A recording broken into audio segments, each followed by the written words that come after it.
भारत के प्रोजेक्ट चीता से दुश्मन खेमे में मची खलबली। मानव रहित युद्ध के लिए पूरी तरह से तैयार है देश की सेना। बेहद घातक हथियारों से तीनों सेनाओं को किया जा रहा लैस। दोस्तों, कभी वो वक्त था जब दो योद्धा आमने सामने खड़े होकर सीधा युद्ध करते थे। दो सेनाएं सीधे युद्ध में अपनी ताकत का प्रदर्शन करती थी। आज युद्ध तकनीकियों का है। योद्धाओं को भी तकनीकियों से लैस होने की जरूरत होती है। जो देश तकनीकियों में पीछे है वो युद्ध में विजय नहीं प्राप्त कर सकता है। अब वक्त मानव रहित युद्धों का है। तकनीकियों के दम पर दूर बैठे रहकर भी दुश्मन को बर्बाद किया जा सकता है। अमेरिका ने अलकायदा चीफ अल जवाहिरी को इसी तरह हजारों किलोमीटर दूर बैठे रहकर ड्रोन हमले से मार गिराया था। दोस्तों, भारत भी अपनी सेनाओं को नई तकनीक से लैस करने में लगा है। अगर हम ड्रोन की बात करें तो भारत इजराइल के बने ड्रोन इस्तेमाल करता है। दोस्तों, भारत अपने ड्रोन्स को ताकतवर बनाने के लिए उन्हें खतरनाक मिसाइलों से लैस करने जा रहा है और इस मिशन का नाम दिया गया है प्रोजेक्ट चीता। दोस्तों, सवाल उठता है कि इस प्रोजेक्ट के तहत सेना ड्रोन्स को किस तरह से तैयारी की जा रही है। तो दोस्तों, भारतीय वायुसेना का बहुप्रतीक्षित प्रोजेक्ट चीता अब शुरू होने जा रहा है, लेकिन इस बार भारतीय कंपनियों के साथ भारतीय वायुसेना इजरायली ड्रोन्स को तीनों सेनाओं के लिए तैयार कराएगी। भारत के हेरोन ड्रोन्स को अपग्रेड किया जाएगा। उन्हें इजरायली मदद से युद्ध लायक बनाया जाएगा ताकि जरूरत पड़ने पर दुश्मन के खिलाफ आक्रामक हमला किया जा सके। प्रोजेक्ट चीता के तहत भारतीय रक्षा कंपनियां इन इजरायली ड्रोन्स को मिसाइलों से लैस करेंगी। इसके अलावा अन्य सर्विलांस यंत्रों और क्षमताओं से ताकतवर बनाएंगी। Heron drones medium altitude UAV हैं जो 250 किलोग्राम वजन लेकर उड़ सकता है। इसमें thermographic camera, airborne surveillance, visible light, radar system आदि लगे होते हैं। यह अपने बेस से उड़कर खुद ही मिशन पूरा करके बेस पर लौट आता है।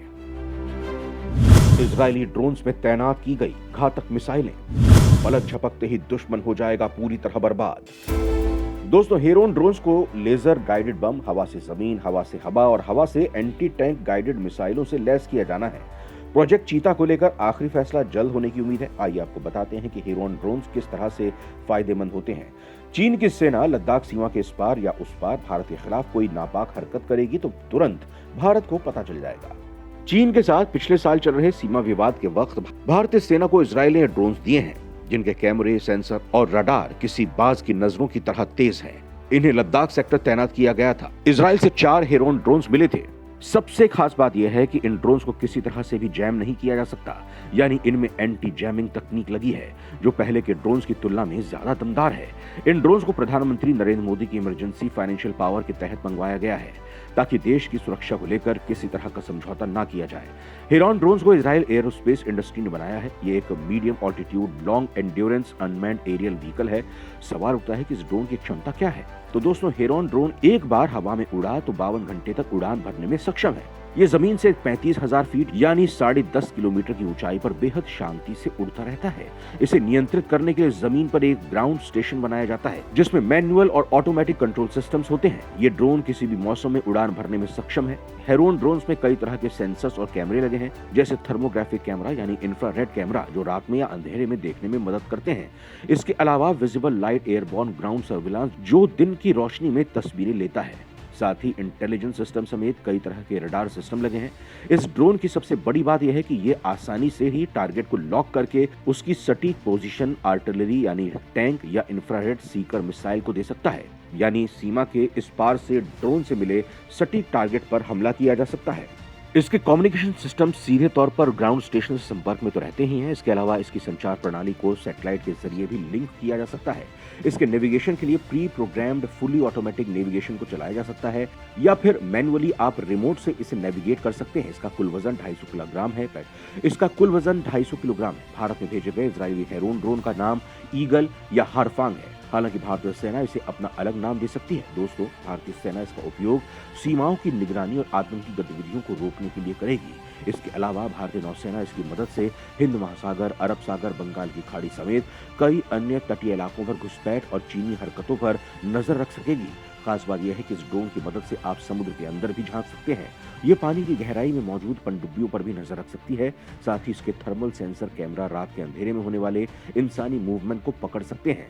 दोस्तों, ड्रोन की सबसे खास बात यह है कि ये जमीन, हवा और समंदर तीनों जगह जरूरी है और अगर इजराइल से मिले Heron drone anti tank guided मिसाइलों से लैस हो जाते हैं तो ये चीन के लिए बेहद घातक होने वाला है। क्योंकि इससे देश चीन पर नजर रखने में ज्यादा सक्षम हो जाएगा और अगर चीन अपनी सीमा पार करता है तो उसे बर्बाद करने में भी ज्यादा वक्त नहीं लगेगा। स्वदेशी ड्रोन्स की भयानक सीरीज है तैयार।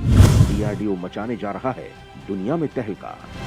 दोस्तों, बड़ा सवाल ये भी उठता है कि भारत ड्रोन तकनीक में कितना ताकतवर है और भारत का स्वदेशी ड्रोन कितना ताकतवर है। तो दोस्तों, भारत के पास एक ऐसा ड्रोन है जिसका उपयोग कई तरह से किया जा सकता है। फिलहाल इसे विकसित किया जा रहा है, लेकिन अगले 2-3 सालों में इसे भारतीय मिलिट्री में शामिल किया जा सकता है। इसका नाम है कॉम्बैट एयर टीमिंग सिस्टम। इसे बनाया है हिंदुस्तान एरोनॉटिक्स लिमिटेड और डीआरडीओ के साथ 2 अन्य संस्थाओं ने मिलकर। इनका उपयोग आमतौर पर भारतीय वायुसेना और भारतीय नौसेना करेंगे। कैट्स के 4 वेरिएंट्स बनाए जा रहे हैं, cats warrior, cats Hunter, cats alpha और कैट्स इन्फिनिटी। चारों का अलग अलग उपयोग किया जा सकता है या फिर एक साथ एक ही तरह के काम के लिए इन पर काम की शुरुआत साल 2018 में की गई थी। डीआरडीओ लक्ष्य ड्रोन की तरह ही HAL के कैट्स वॉरियर ड्रोन में PTAE-7 ट्विन टर्बोजेट इंजन लगा है। ये वॉरियर ड्रोन 2x4 का फॉर्मेशन बनाकर हमला करता है। ये स्टेल्थ ड्रोन है, यानी रडार को धोखा देने में माहिर है। इसकी रेंज है 150 किलोमीटर। ये निगरानी, जासूसी, हमला और आत्मघाती हमला करने में सक्षम है। सुसाइड मिशन पर इसकी रेंज को बढ़ाकर 700 किलोमीटर किया जा सकता है। यह ऐसा ड्रोन है जिसमें 2 कैट्स अल्फा ड्रोन भी भेजे जा सकते हैं। ये इन दोनों ड्रोन्स को दुश्मन पर दाग कर वापस आ सकता है अगर रेंज 350 किलोमीटर की हो तो। HAL इस ड्रोन के लिए 390 करोड़ रुपए का निवेश कर रहा है। वहीं कैट्स हंटर ड्रोन का वजन 600 किलोग्राम है। ये भी PTAE-7 ट्विन टर्बोजेट इंजन से उड़ता है। इसका डिजाइन मिसाइल की तरह बनाया गया है। ये stand of air launched cruise missile की तरह दागी जाती है। इसे भारतीय वायुसेना अपने टाइगर जेट्स, मिराज 2000, जगुआर या सुखोई Su-30 MKI में भी लगा सकती है। इसके विंग्स मुड़ सकते हैं। ये 250 किलोग्राम वजन का हथियार उठा सकता है या खुद ही आत्मघाती हथियार बन सकता है। इसकी मारक रेंज 200 से 300 किलोमीटर है। एक बार टारगेट पर बम गिराने के बाद ये वापस भी लौट सकता है। ये दुनिया के किसी भी नेविगेशन प्रणाली को फॉलो करके दुश्मन पर हमला करने में सक्षम है। कैट्स अल्फा स्वैर्म अटैक के लिए बनाया गया है। ये air launch flexible asset swarm alpha S नाम से जाना जाता है। ये एक आत्मघाती हथियार है, यानी एक बार इसे छोड़ दिया जाए तो ये दुश्मन के टारगेट पर जाकर खुद के साथ साथ उससे भी बर्बाद कर देता है। ये ग्लाइड करते हुए 100 किलोमीटर की रेंज तक जा सकता है। ये 5 से 8 किलोमीटर विस्फोटक लेकर 100 किलोमीटर प्रति घंटा की रफ्तार से दुश्मन पर हमला कर सकती है। ये करीब 1 से 2 मीटर लंबी है और इसका वजन 25 किलोग्राम है। इसे फाइटर जेट्स भी लगाया जा सकता है। जगुआर फाइटर जेट्स में 24 अल्फा S ड्रोन लगाए जा सकते हैं। सुखोई फाइटर जेट से 30 से 40 अल्फा ड्रोन दागे जा सकते हैं और कैट्स इन्फिनिटी को स्पेस रिसर्च एंड टेक्नोलॉजी विकसित करने में लगी है।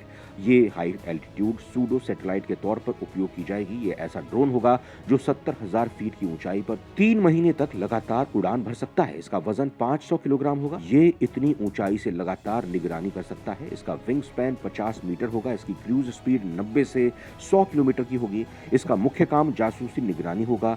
भविष्य में इसे हमला करने के लिए भी तैयार किया जा सकता है। दोस्तों, इनके अलावा कई तरह के ड्रोन्स पर युद्ध स्तर पर काम हो रहा है, जिनमें तपस प्रमुख है, जो जल्द ही सेना में शामिल हो जाएगा। जय हिंद।